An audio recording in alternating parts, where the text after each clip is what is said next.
Hi everyone, it's Az here from HeelvsBabyface. First of all, apologies for the sound of my voice. I am still recovering from this virus that I've got.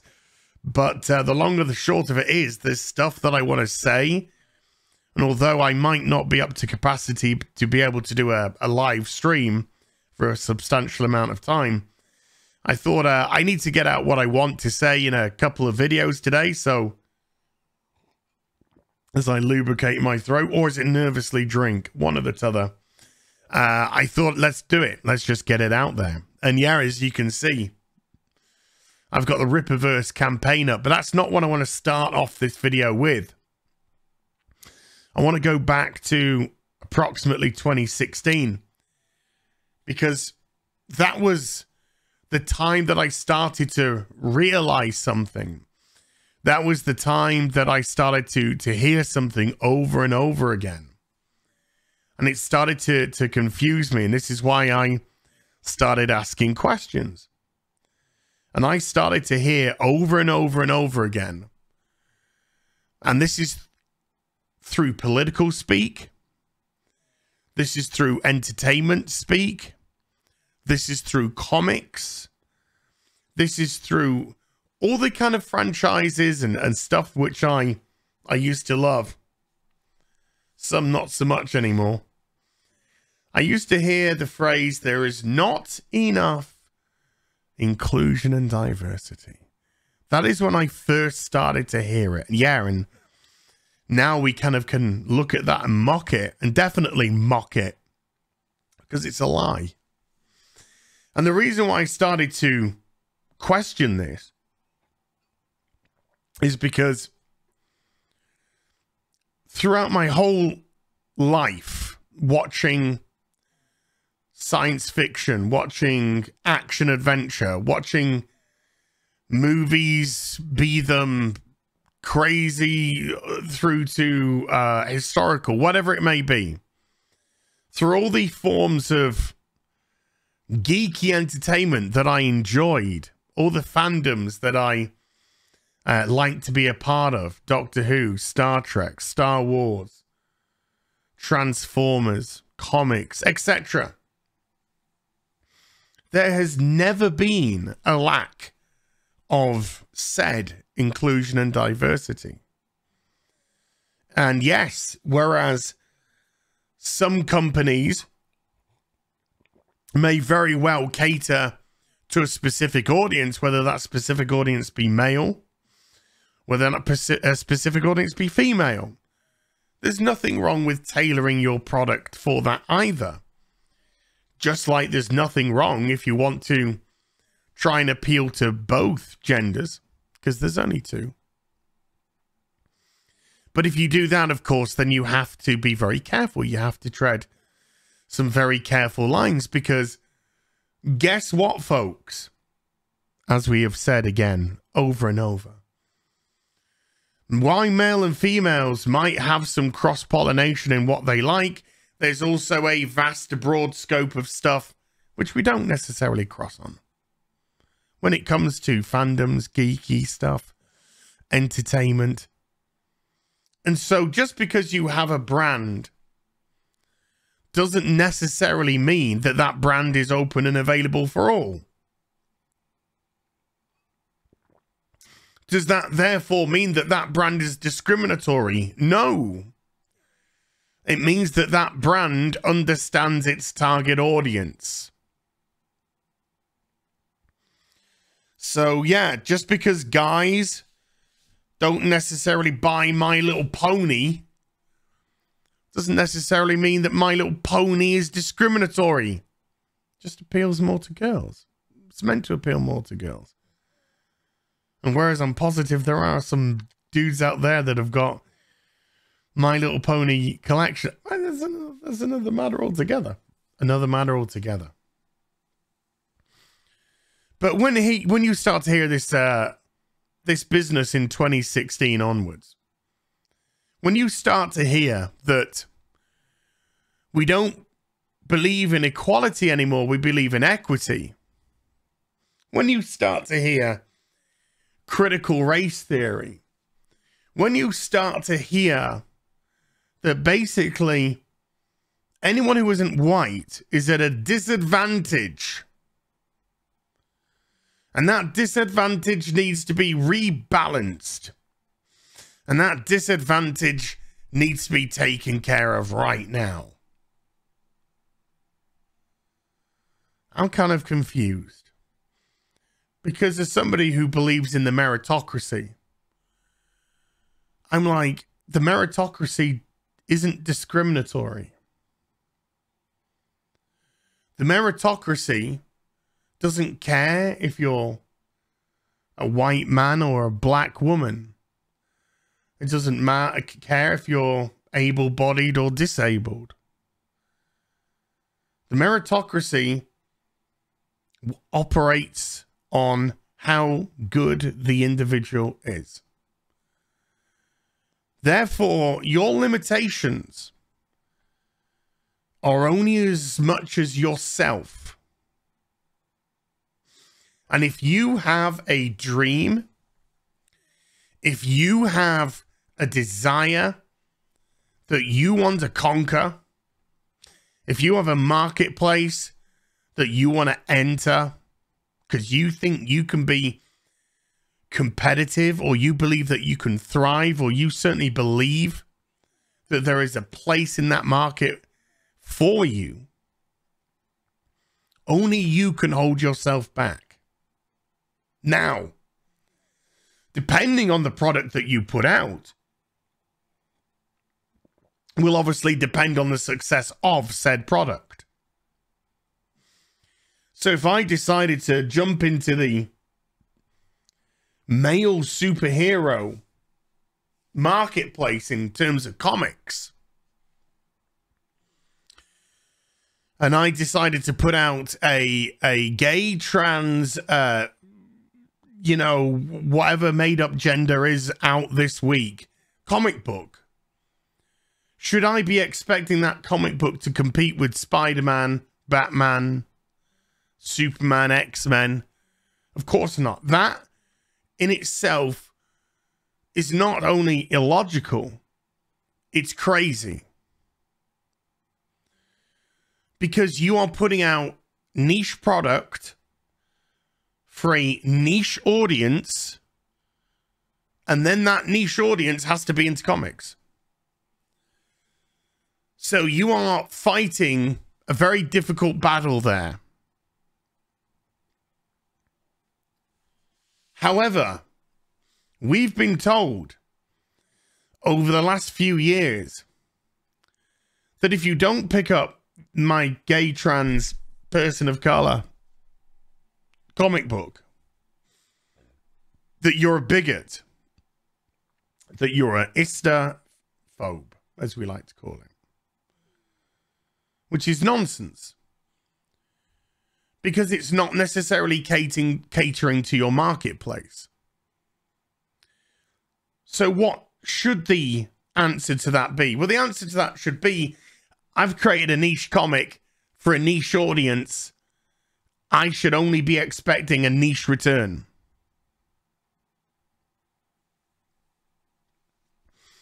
And this is what has infected our fandoms. People are coming in with lies. People have been coming in with lies and deceit for years now. And why have they been coming in with lies and deceit, calling you racists, calling you sexists, calling you misogynists, calling you transphobes, homophobes, all this kind of stuff? Why have they been doing this? I'll tell you why. Because they're fucking dog shit.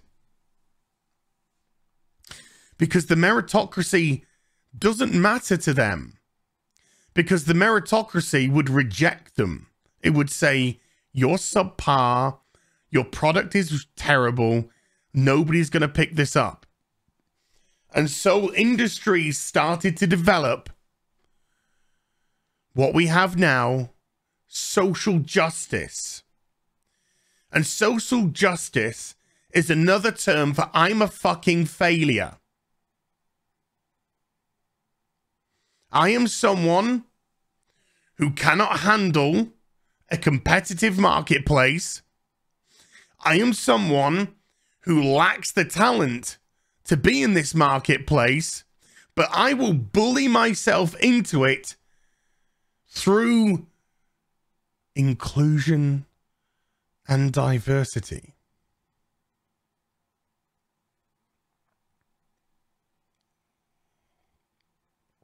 Now, it's very important, I think, that I've said what I've said,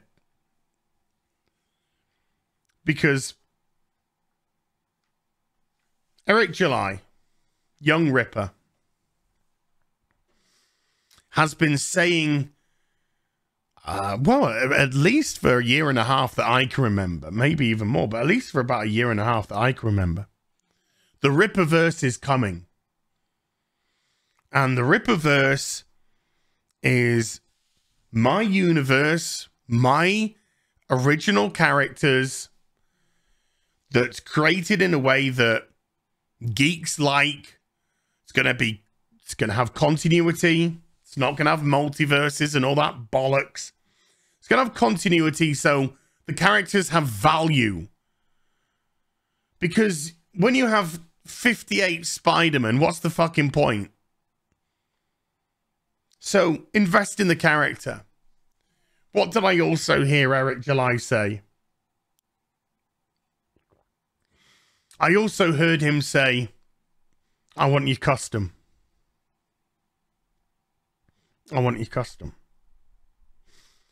So we heard the Rippaverse is coming. The Rippaverse is coming. The redcoats are coming. I'm only joking. I'm a Brit. I've got to throw some humor in there. And what happens? The Rippaverse arrived. The Rippaverse arrived. Now, I hate to do this next bit. I really do. I hate to do this next bit, but I have to because it correlates to the video so far.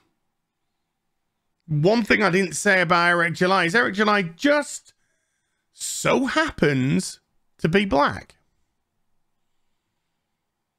So, judging by what we've been hearing so far from we need more inclusion and diversity. We need equity, not equality. We believe in CRT and all this bullshit. You would have thought that those very people that espouse that ideology would have thrown themselves like wind into a Ripper sail to make this guy soar across the sea. But what did we get? We got white liberals dropping the N-word, dropping the Uncle Tom terminology. And why did we get that? We got that because inclusion and diversity, equity, CRT, it's all horseshit. As I went into with social justice, it's horseshit. The very people that have espoused that, like I said, are the very people that have bullied themselves, have blackmailed themselves into an industry based off their minority status. And industry after industry has capitulated. So this man who is black, not black man, because that's not who defines it. This man who is black funded this, did everything. I mean, when I say everything himself, obviously he had a network. But this is his vision. This is his desire, his passion. And as soon as it went on to his crowdfunding campaign on his Rippaverse.com website, in less than 2 days, $1.2 million raised so far. 13,500 books sold so far. About 73 days of the campaign to go. 1,200 and something % above required. Absolutely smashed everything. And why is that? That's because fucking Eric July had a plan. This was a man with a plan. This was a man that knew what he wanted to do all along. This is a man who knew his target audience. And this is a man that wanted to make money from that.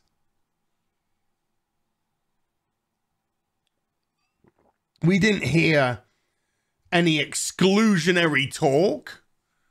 We didn't hear Eric telling people to fuck off. Well, apart from the crazy fucks who kept saying he would fail, he wouldn't make it, he wouldn't be able to do it. And as soon as he gets his book out there and as soon as it fucking soars past space goats and Elon Musk to get to Mars before anyone else and colonize the fucking thing, we get the exclusionary talk on the twats. We get the jealous people. We get the racisms. And recently, the last few days, I've been talking about gatekeeping. And we can't gatekeep shit because we don't have the franchises. But you have Eric July's first book, Isom, up for pre-order, up for crowdfunding. And what are we getting? You're getting people saying, well, this is ridiculous. It's $35 a book. Comics are $5 now. What? Well, this isn't a 20-page piece of fucking social justice toilet paper. Because that's what Marvel and DC are now. They're not comics. They're fucking toilet paper. But there again, my sphincter is too good to wipe my fucking ass on them. But this book, 96 pages.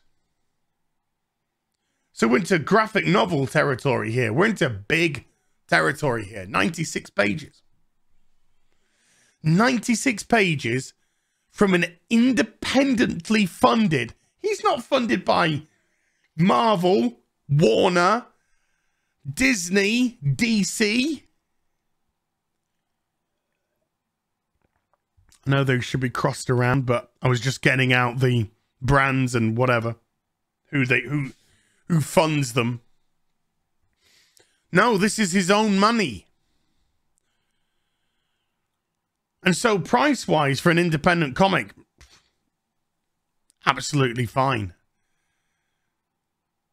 Absolutely fine. And so you have this comparison, like I said, to Marvel and DC. And they think they are attempting to own Ripper. And I'm thinking to myself, my God, Eric must be so fucking proud right now. He must be so pleased. His comic is doing so amazing. His comic is absolutely crushing it. That DC and Marvel have to try and elevate themselves to him right now. To his success. With their bots and their shills and stands and their racists. They're the ones who have to raise themselves to him, not vice versa. They're the companies which people are trying to compare to a guy who independently funded his whole thing.